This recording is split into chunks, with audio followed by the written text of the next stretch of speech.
I'm Mel Stewart, and this is the SwimSwam podcast. Joining me today are a couple of gentlemen that you want to hear from. This is a special moment. We're going to nerd it up. We're going to talk about Speedo's new Hyper Elite goggles. This is a new range, a lot of interesting stuff. We have a man here who's tested the goggles, and I also understand that we have the smartest man from Speedo, Chris Johnson, head of design, with us today. We also have Tom Dean. He is a European Championship gold medalist. I am a freestyle specialist. This guy's got his sights set on gold this summer in Tokyo in the 4x2 relay for sure. Tom Dean, guys, welcome to the pod. Thank you.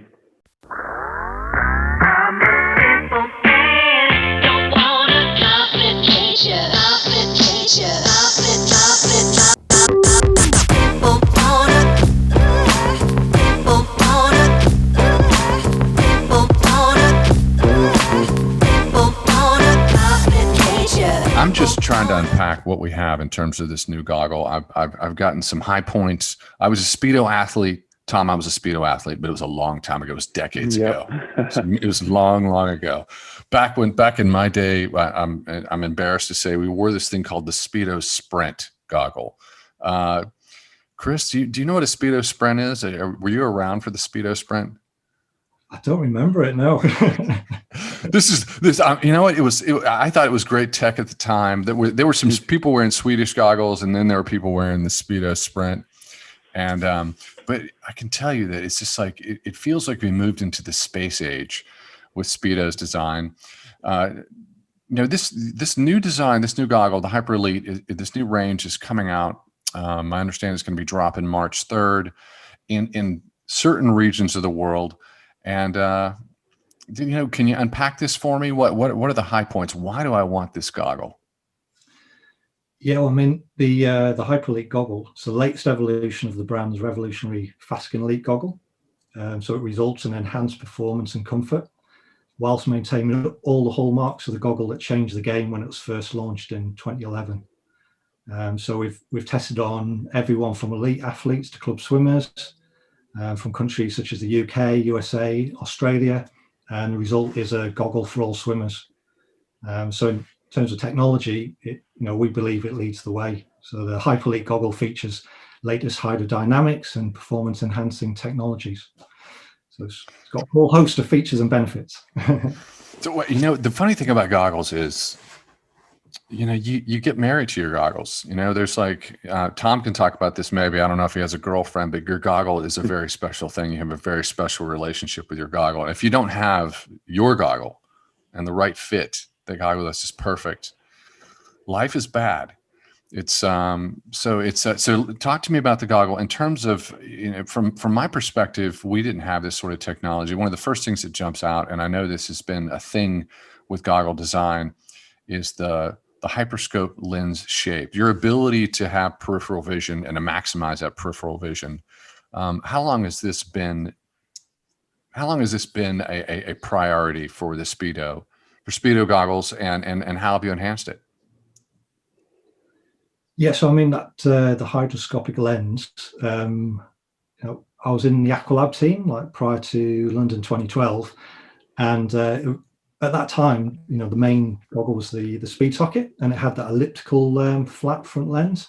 And so we were doing all the hydrodynamic research, and we'd worked out that if you did a flat lens, I've got some goggles here actually. So you went. Hang on, guys. If you're just listening on the podcast, you're not watching the video. We're actually seeing the goggle. Show it to us.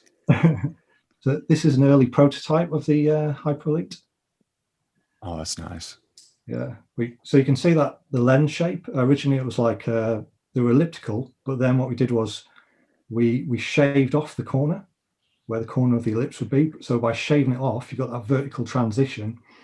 You lose a bit of form, so there's less drag. But then what it does is single curvature. It means you've got more clarity around the sides for that peripheral vision, and so that's what's termed as the hydroscopic lens. So from 2011, a lot of goggles have followed suit, and most racing goggles look like that now. Which is kind of the way the world works. Speedo innovates, and then everyone comes in and they start to They start standing on your shoulders. But Speedo always remains ahead in terms of design. It's the big player globally. Let me just pull Tom in here for a second. Tom was looking down. Tom, you can't take a nap right now. You got to pay attention, buddy. Tom, I know that you're an IM specialist, you're a European Championship gold medalist, but you're on a team. I just talked to your teammate James Guy, and UK you're in the hunt. He thinks you're in the hunt for gold, and I'm telling you, by my math, it looks that way. Just have you tested this? Did you test this goggle before the International Swimming League season? I didn't test it before the ISL. I was fortunate enough to trial it out while I was in Budapest, just during a training session. I had a few new Speedo products that I was trying out, a few new suits and things like that, and I was lucky enough to give I've got a pair here actually, the goggles a go. I used them in a training session. I absolutely loved them. I went to walk away with them, thinking I'll be able to race with them and everything like that. And they said, actually, we're going to have those back. They're not quite ready to be used in racing. So, I was very eager to get my hands on a pair. I was lucky enough to trial them back in, that must have been October, November time. I absolutely loved them. Let's pull it back into the 4x2, because in talking to your teammates, they think that you're on the hunt for gold, and like I said, by my math, that looks like it's the case. But in a relay, you're always looking at your competitors, and so in terms of when you tested this goggle, what's the field of vision when you're face down, looking at the black line? How far can you see side to side? Well, so me personally, I breathe to the right. Being a middle distance swimmer, your awareness of the competition is so important. It's very different to a purebred sprinter, where it is literally head down, just get into the wall as quickly as you can, because tactics play such a big role in the middle distance. And the longer distance racing, of course, you have to be aware of your competitors. So being able to see swimmers off to my left, even though I'm not breathing that way, is super, super important. And as you said, in an event such as a 4x2, where it is so competitive and the margins are so fine, being able to observe the other teams is just absolutely vital. Not just to see where you are, but to almost, start your racing off even better and make you even more competitive and chase down those other teams.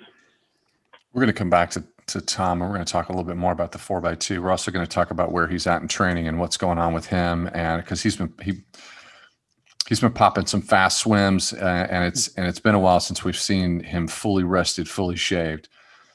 Chris, this goggle is whenever you talk to elite athletes and you talk to them about a goggle, they're always talking about the fit and the peripheral vision, your field of view. But you also have new enhanced hydrodynamic nose bridge, and that's really about comfort. That comes back to the marriage and loving a goggle. What did you do there? Yeah, so it's got that same curve, so it doesn't touch the nose, so it arches over the nose like the Speed Socket, like the Fastskin Elite goggle, but it's got this sliding mechanism. So you slide it from beneath and it clicks in, so it gives you that confidence that it's fully engaged and locked. But also, like where it attaches to the lens, it's a lot smoother as well. So again, through the CFD, the computational fluid dynamic analysis, where we run the software and we try and where it predicts what the flow of water will do as it meets different surfaces on the goggle, we've smoothed that flow out. So all these little details we've worked on. So it's got some more comfort and it's more durable as well. This is the first time I'm meeting, folks. Full disclosure, first time I'm meeting the smartest man at Speedo, Chris Johnson, and I should have asked him before we started talking. But do you have a swim background? Yes, I do. Yeah. So I've always been a swimmer. Swam as a kid. Always a club swimmer. So I was never like a national level or anything like that. But I've always loved swimming and loved design. So you could say the job I have now, I've been able to combine both my passions and help swimmers by helping create swimwear and swim equipment. It was a risky question. You could have told me, yeah, I'm testing the goggles in the shower because I'm not a swimmer, but I'm so glad that you came in. You have some swimming roots, which is fully what I expect of Speedo. Yes, comfort is everything. The bridge is everything.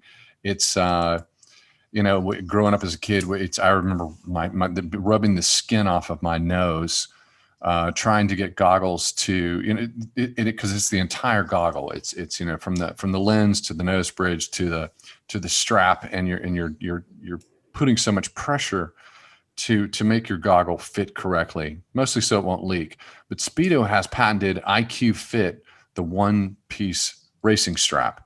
And I want to hear about that. What was done there?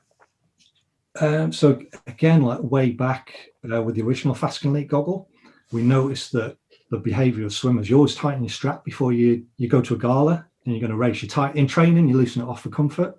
But then when you dive in, there's that impact force on top of your goggles. You don't want them to fall off. You do all that training. So the idea was, could we, with the numbers on the strap, you can remember where you go to. So you can have a number for racing, a number for training. And then the other thing about the racing strap is it's when you slide it up, it's all flush.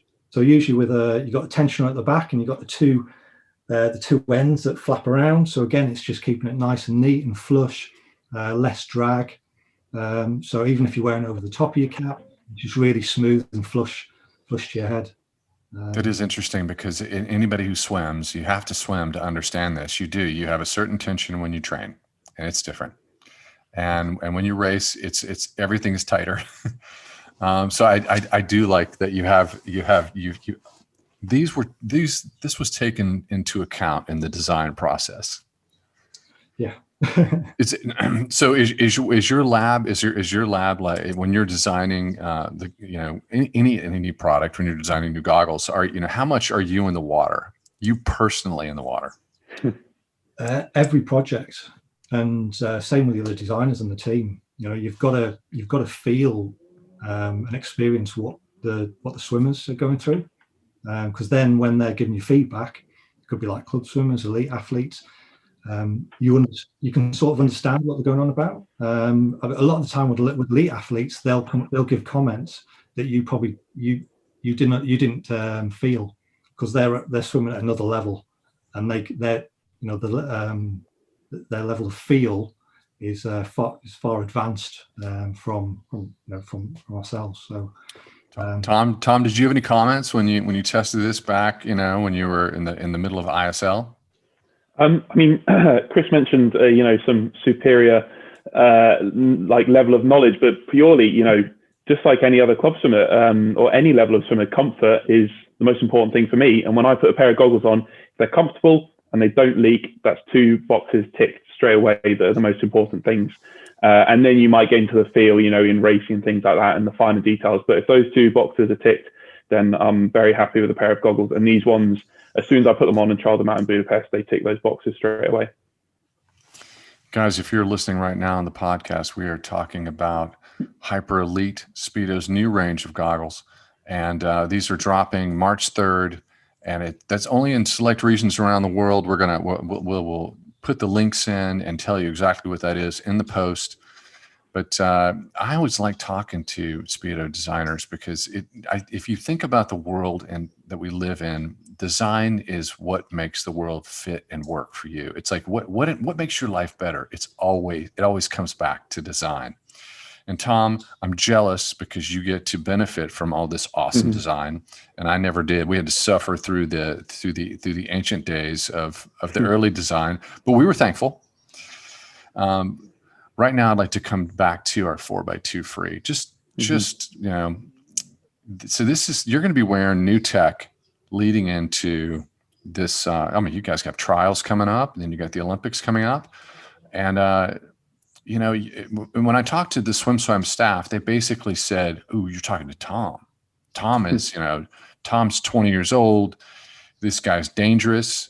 And I wasn't sure of all the details. We had a pre-chat, but you went a 146 flat, 200 free, unshaven, and that was before COVID. What's going on with that? And where's your head at? Yeah, I'm sure you're gonna share with the entire world your goal times right now. Mm-hmm. Yeah, well, maybe not that far, but that 146 era was almost a year ago to the day. We'd just come back from a training camp out in Australia. We'd flown in, so we had long haul travel behind us. A few days later, we flew up to Edinburgh for the Edinburgh International meet. Myself and Jimmy, James, neither of us were tapered or shaved, but we had a great block of work behind us. Those 3 weeks out in Australia were probably the best camp I've ever done in my life. And we both went up to Edinburgh and dropped 146s, both of us, with no rest and still with, some pretty bad jet lag behind us. And it made us so excited for the trials, which were just a few weeks away. Unfortunately, that was the last event essentially to be hosted in all of the UK before lockdown began, that Edinburgh swim meet in March. So we haven't had a chance to race long course until we did Manchester about 3 weeks ago. So it's been a long old time before stepping on the blocks again, with a lot of ups and downs and time out the pool and disruption to training. But we managed to get to Manchester and we both went some good times again. And since then, we've had another 4 week solid block of work, and we're both doing times and training that we've never done before, and it's making us very excited for trials in April, and ultimately very excited for the Olympics in summer, and as you mentioned, that 4x2. Something that's not missed on athletes based in the United States is that we're pulling from a population of 330 million people. Mm-hmm. Australia is smaller, the UK is larger, but the UK it's still, by population, it's not as large a country. And you're competing against China and the United States. So you have to feel proud about the fact that the UK in the 4x1 medley and in the 4x2, mm-hmm. yes, you're among our staff picks. It's like, yes, you're in the hunt to win. Yeah. Do you think about that? Yeah, of course. I mean, the first time I stepped up for the 4x2 team was at Europeans in 2018 as my first senior team. And as soon as you join that team, I was racing with James, Duncan and Callum, 3 guys who I know had achieved great things on the 4x2.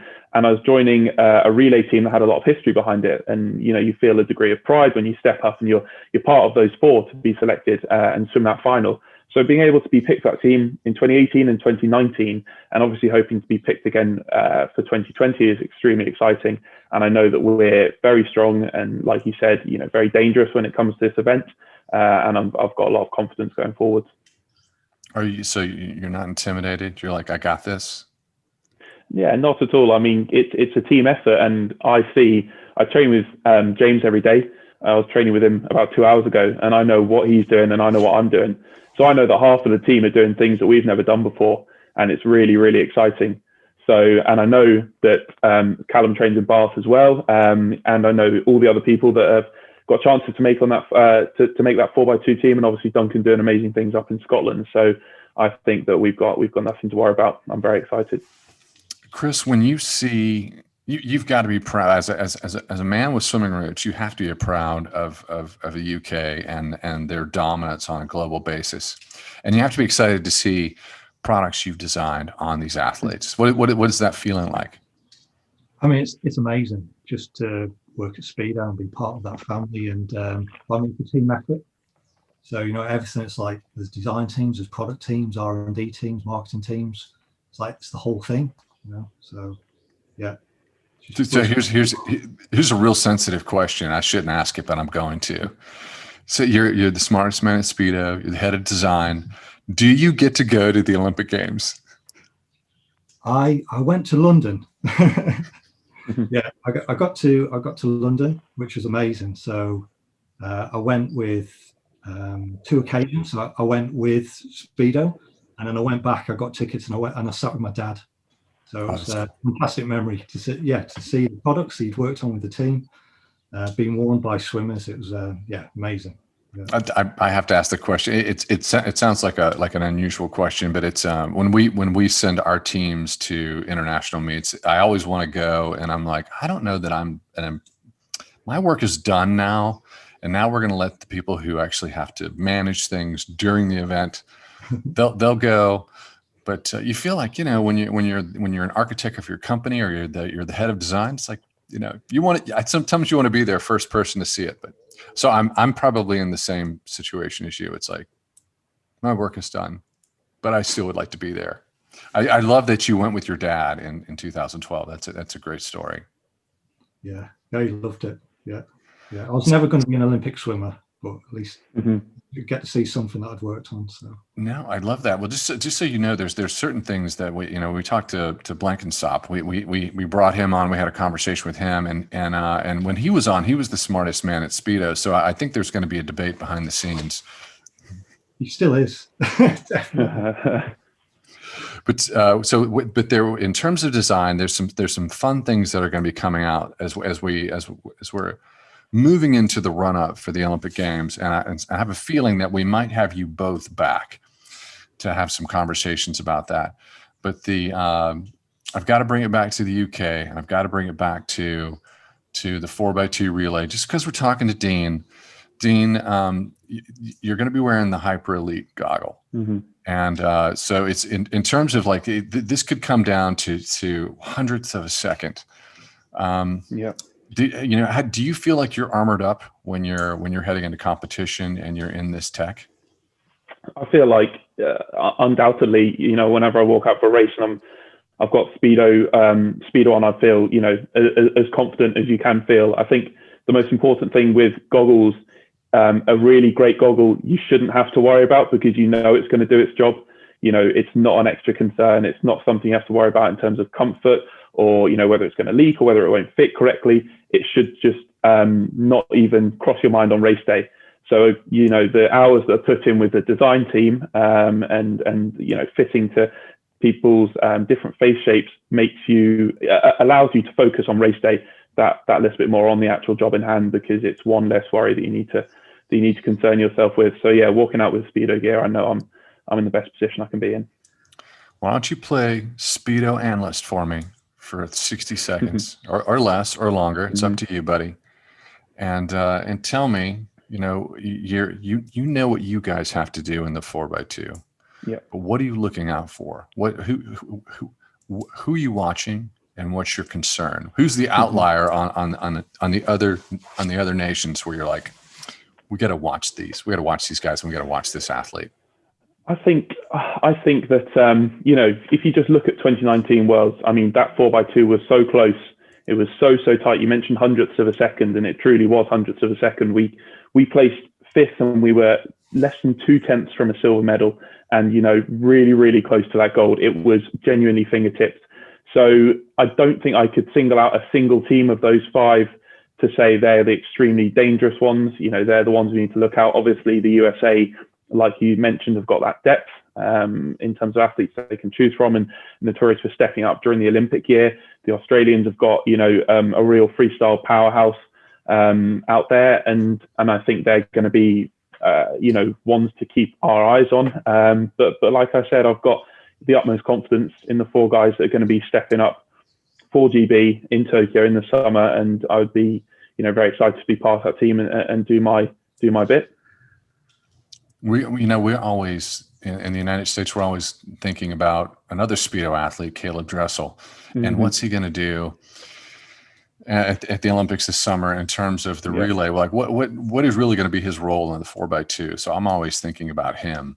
Yeah. But my staff is really, really excited about the UK's 4x2, and we're going to do an entire podcast that just does nothing but break down the UK and the 4x2, and we're gonna nerd it up, drill down, and it's just going to be all about how what is the path to winning, and we might have to bring you back for that. Absolutely. Yeah. Oh yeah. So the answer is yes, you will. Of course.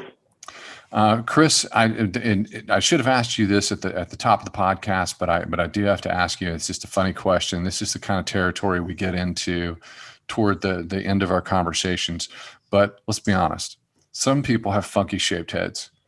I have very thick hair, and the truth is, if I shave my head, it looks like a pea head. It's teeny tiny, and the side, maybe my brain is small. I don't know. But and some people have melon heads, and some people have really weird shaped heads. How do you manage this when you're designing a goggle? We've got, you can adjust the length of your goggle strap, and we've got 3 different cap sizes as well. So when we design, we've got a design for the range of head circumferences. So we look into the ergonomics, so like the study of the human body, the anatomy, the skeletal dimensions. So it's whatever we do, it's got to fit for the smallest female and the largest male. So yeah, it's a challenge. So you've got to every product's got to have that adjustability in there. So yeah, it's not easy. But if you've got a smaller head, you're going to have less drag, so you've got an advantage already. No, yeah, I know you've done a lot of hard work, and this is, I know you're proud of this design, but it's if you, and I should have warned you ahead of time, but if we had to look into the crystal ball, we're looking into the Chris Johnson crystal ball, and he says, this is the goggle of the future. What's the goggle of the future going to look like? Is that something, I'm sure that's something that keeps you awake at night. Yeah. Yeah. I mean, it's got to be seamless. It's just part of you. It's it's like it's biological. It's smart. It's however you want to frame it. It just works and adapts to you in every situation scenario. Yeah. So As a designer, when we know that we're moving into the era of the smart goggle, is that something that weighs on your head? I mean, it weighs on your mind because I've been testing goggles since the 1990s, and I've been testing tech, and I've been testing the earliest iterations of smart goggles. And let me tell you something. That when I first started doing it, it was like someone put the ocean goggle on my face, and I'm like, this is never going to work. No one's ever going to do this. But over time, it's gotten smaller. I always felt that Speedo would come in and carve out a space and be a market leader here. But that seems to me where we're headed. Is it? I'm just thinking out loud. I'm hoping that you'll give me something. Hey, Mel, we've got this covered. I think that's a question for Rob. You've got to speak to the smartest man in Speedo for that one. That was a good push. I love that. That was seamless. I liked it. You're like, I can't answer this right now. You know what that sounds like to me? It sounds like this is already in the Speedo lab and you guys are cooking it up. But I don't know that. I'm not saying that, but it is a curiosity. Tom, we're going to bring you back and we're going to just unpack the 4x2 because a lot of people are excited about the UK's chances of winning, and maybe we might even talk a little bit and let you be an analyst about the 4x1 medley. Before we close out here, do you guys have any parting thoughts? Is there anything that I haven't covered about Hyper Elite that you would like to share? I mean, all I'd say is it's got 6 different colorways. Like say it's it's cutting edge of hydrodynamics, 100% UV protection, anti-fog. Yeah, it's a great looking goggle. It's got everything that you would expect from a Speedo goggle. Tom, how about you, buddy? Yeah, I completely agree. It's a great looking goggle, but for me as an athlete, more importantly, it's a comfortable goggle. It works well, it does its job, and I'm excited to use it more in training and racing. Chris, I asked you this, the question about, how do you make a goggle fit everyone's face? And it's, I know this is always a challenge because you're trying to fit for men and women, as you mentioned, but there's something here that I want you to unpack for me. It's CFD analysis, and you can go a little further into this topic. Yeah, so CFD analysis, so it's looking at the hydrodynamics of the products. So we use different types of software to try and predict what is that water flow going to do over a pair of goggles. And more recently, in our on the Hyper Elite goggles and the Pure Focus goggles, we used a piece of software which actually it works like machine learning. So apparently they use it in Formula One, and you basically say to the software, reduce the drag by 5% on these goggles. And what it does is it works and repeats, and then it shows you like a visual diagram of the goggle, and it has like a heat map, like different colors. So like blue says you want to push this surface in, red you want to push it out, and so the goggle looks the same, but there's just these minor little tweaks and details. It's just refining the flow over the goggle. So yeah, just minor little benefits and improvements. Yeah. Speedo's using machine learning. So you're using artificial intelligence, AI? Yeah, so it's what the software does. Yeah. And we work with external CFD partners. Tom, they're using artificial intelligence to design your goggles. How you feel about that, buddy? Yeah, I honestly, it doesn't surprise me. Knowing the technology that Speedo have got in those labs, does not surprise me that they're going to be at the cutting edge when it comes to designing their products. But yeah, gives me all the more confidence in its ability. We've been talking to European Championship gold medalist in the man gunning for gold this summer in the 4x2, Tom Dean, and the head of design for Speedo, Chris Johnson. We've been talking about the Hyper Elite, this new range of goggle. It's going to be dropping March 3rd in certain regions around the world. We're going to keep you posted when it's going to go completely global. I'm Mel Stewart. Thanks for joining us. Thanks for joining us, guys. Thanks, Mel.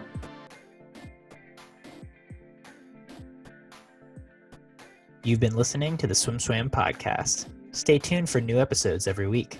You can take SwimSwam podcast on the go by subscribing on your favorite podcast platform. Look for links in the description below, and be sure to subscribe to our YouTube channel for more videos as well.